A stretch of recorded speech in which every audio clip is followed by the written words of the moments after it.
Hello, and welcome to James Leslie's Express Lane, where we get you out as fast as possible, bringing you top 5 modern takes on vampires. Grr. I love horror films. Vampire films are great.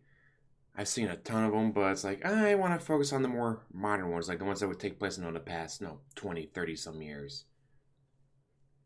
Ones that came out recently, because there's some classics out there, like The Lost Boys, like, that's gonna be too outside the range, I guess. You'd call it outside of the range of what this list is gonna be. And there's gonna be some controversy here because I'll be starting off with one that I know that people aren't gonna think is right, but they're wrong. Because again, this is like modern takes on vampires or whatever, not, Dracula. Grr, I come to suck your blood. No, we're not talking about Dracula. We're talking on more modern takes, more different ways of doing vampires. Like, starting off with the biggest controversy I'm sure on this list, number 5, Twilight. I know. The romance was terrible, the writing was blah, blah, blah, whatever. I refuse to criticize something unless I've read it or unless I've watched it. And I refuse to criticize this until I read it and watched it. And I understand, like, some of the writing in it's not the best. But this take on vampires was, I thought, pretty brilliant, where you had this whole society of vampires that, like, created the myth about garlic and created the myth about mirrors and all that to, like, oh, see, I'm not a vampire. You can see my reflection in this mirror. Even though they're the ones who spread that myth. Like, ignore the whole, Bella's completely freaking worthless part. Just focus on the fact that, like, this vampire society that was created was actually, I thought, pretty neat. And how, like, some like, oh, I still have a bit of my humanity. I can't kill a human, so I'm going to eat animals instead because I just can't eat people. It's like, I've never really been a take like that on vampirism, I guess you'd call it. Where of the whole, like, no, as soon as someone becomes a vampire, what do? They go on to eat people, because that's what they do. They eat people. And so to see this is like, huh, that's different. That's neat. I like that. That's, again, like, the actual, like, overall story, the romance wasn't very good, but the actual, like, society that was created, the vampires that were made, like, this new take on them, was actually pretty cool, I thought. So that's why they're going to be at number 5. Also, what was it, like the 10-year anniversary, whatever? Like, she came out with a book where she gender flipped everybody. She gender flipped every single character except for Bella's dad, because she felt like, back then the dad would never get the custody of the kid. Anyways, but she gender flipped everyone,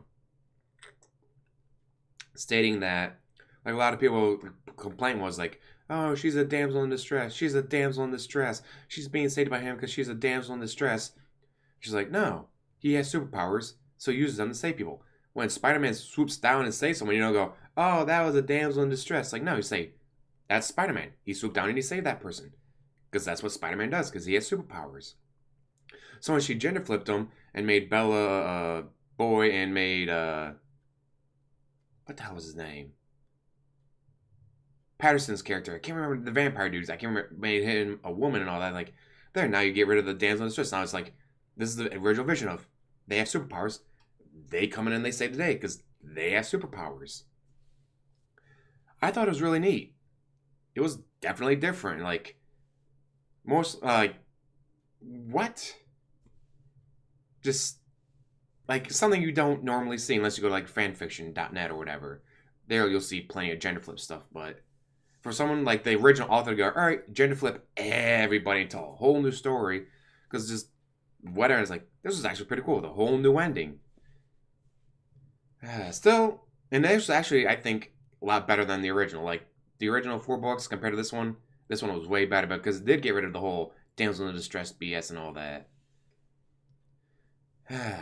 Anyways, under number 4, modern take on vampires. I have to go with no. Oh. Yeah, we'll skip that. We'll keep at 4, gonna be 30 Days a Night. Why?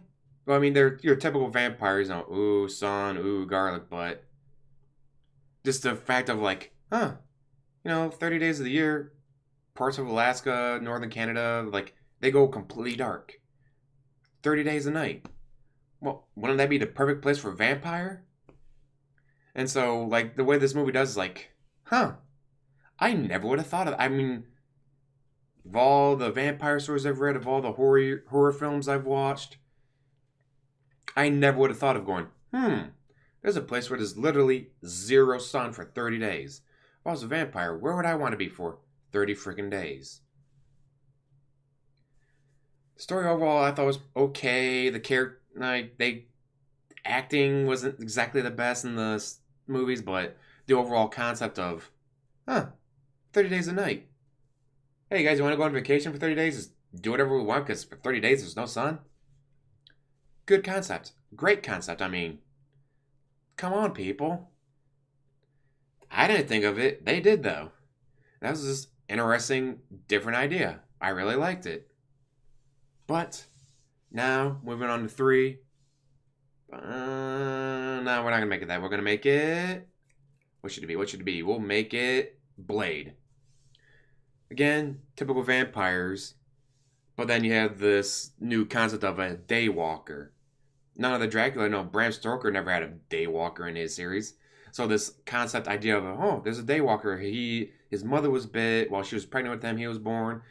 And so he had, like, some of the strength and speed and agility of a vampire, but he, could go out in the sun, and he didn't need to feed like they did. Just, again, like, something different. I like things that are different. Because, you can play first-person shooters over and over and over and over and over again. And then when you find a first-person shooter that does something different, it's like the Far Cry Primal. Like, it's a first-person shooter, but it's 10,000 BC. Like, I've never played a game like that before. It's a first-person shooter, so it's like every other first-person shooter out there, but it's so different that it's unique. And that's kind of what they did with Blade of. We're going to have a daywalker. He's going to hunt down vampires. He's going to try to keep the vampires at bay. And fight his urge to feed, because he's a daywalker. He doesn't need like they do. Except they screwed up Blade Trilogy. The third one, Trinity. The third one, and the original cut that I saw in theaters was Dracula says, I give you this last gift to you. He turns into Blade. Blade escapes. The police and all find the body of Blade. Like, here's the guy we were looking for. All right, we got him. Put him in the morgue. They go to do autopsy. Blade wakes up, kills someone. It's like, but it wasn't Blade. It was Dracula. It's like, Dracula's still alive. He tricked Blade into thinking he was dead, but he's still alive. But then but apparently in some of the theaters and on the DVD release, they cut that out. They cut out him turning into Blade. They just go, I'll give you this last gift. And then they cut away to Blade killing a bunch of people. Like, but Blade doesn't kill people. That's his whole freaking point, is that he doesn't kill people. He kills vampires. And you totally miss, like, how would you cut that out of... I mean, was it really that hard to put into all the theater cuts? And was it really that hard to put into every DVD cut of, I give you this last gift. Turn into Blade. Blade escapes. Please find Blade's body, even though it's Dracula. But they don't know that. They just find Blade's body. Like, this is the guy we're hunting down. Got him. And then show him killing those people because it wasn't Blade. It was Dracula. How do you screw this up? You had it already. You released it in some of the theaters. Why would you screw that up? Terrible. Now, number 2, finally, Buffy. Buffy the Vampire Slayer. God, I love this show. And I know Buffy, whatever the person who played him was, supposed to be the high one, but I always loved Alyson Hannigan's Willow better. Alyson Hannigan as Willow was always better to me. And of course, I love Seth Green. I love the guy who plays Xander. Spike, I thought was way better than Angel. Just, and Anthony Stewart Head. That British accent. Anyways, but yes, they were your typical vampires, but it's like, other times it's like, they're the undead that need to feed on blood. This one, they're kind of, I mean, were they really the undead? I mean, it was established that this person died, and then a partial demon soul, or like not a full demon, a weaker demon, takes over the body. And so it's not like, they're the undead. It's now they're possessed by a demon, I guess you'd say. like the body dies, so then a demon takes control of the body, which was different than from Dracula, where it's just, oh, you're dead, now you're back alive, and you gotta feed on people. And of course, just the storylines, the villains. Yes, once you got away from the vampires, it probably did get a little better here and there. Like the trio, I love the trio. Just in a world where, oh hey, people are discovering that magic is real. Well, what happens when these three dickwads get a hold of it? Just the overall story, great. Some of the episodes are just mind blowing. Like, oh, when they kill. All right, well, this show's super old, so no, we have to worry about spoilers. When they killed Anya at the end, like, oh, poor Anya. But she went down fighting. Or that Once More Feeling, I think it was called, where they start singing like they did a whole musical episode. It's like, this is the weirdest thing I've ever seen. Like, where did this come from? I was like, oh yeah, we brought in I thought, oh, he will make things happy and cheery, and then it turns out no. No, he doesn't. He makes you dance to death. But Xander at the time didn't know that or realize it. Or Anya's fear of bunnies. Like, she's a former demon and she's afraid of bunnies. That was hilarious. And like, it was one of the first TV shows I can never remember that, like, Buffy's about to have sex with her boyfriend at the time and he goes and grabs the condom. Like, they never show that. Never. Or, and then Allison getting with Tara. And it's like, Josh, you do know that bisexuals exist, right? But like when Seth Green came back, she's like, oh no, I don't like boys anymore. It's like, you can totally like boys. Or even if you don't like all boys, just like that specific boy. Like, bisexuals exist, but he didn't go with that. Ah, great show, a lot of great twists, great villains. Anthony Stewart Head, yum. Spike, love that hair. But God, Buffy was great. If you've not seen Buffy the Vampire Slayer, there's 7 seasons. There's a movie that came out beforehand that's slightly different than the TV show, but I still recommend watching it. Then they have the season 8 motion comic thing where you can get on DVD, whatever, to watch. Check them out. You'll have hours and hours and hours of entertainment out of this. Easily. Now, what is number 1? Glad you asked. Number 1 will be Let the Right One In. Let the Right One In takes place in the 80s.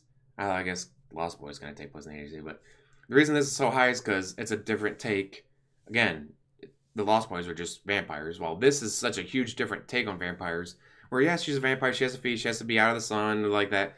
But it's not about her. The story is not about her.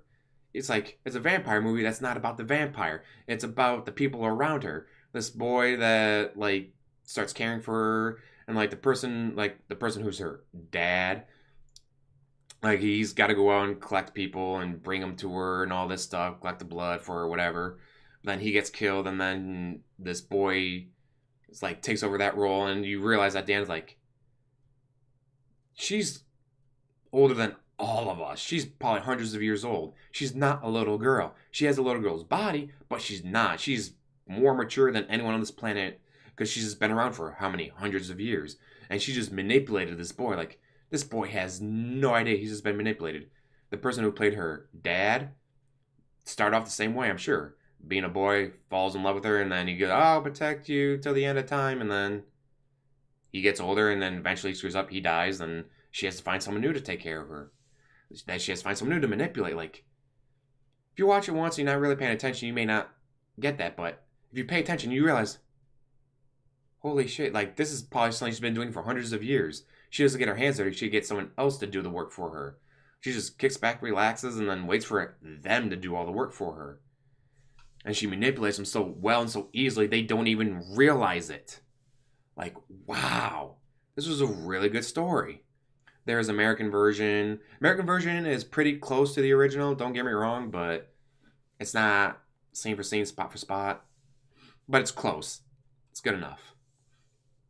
So if you don't want to read subtitles, you can always watch the American version. God. I love vampire movies. I love horror. But here's a bonus. Want to talk about vampires? Dun da da da. Unique.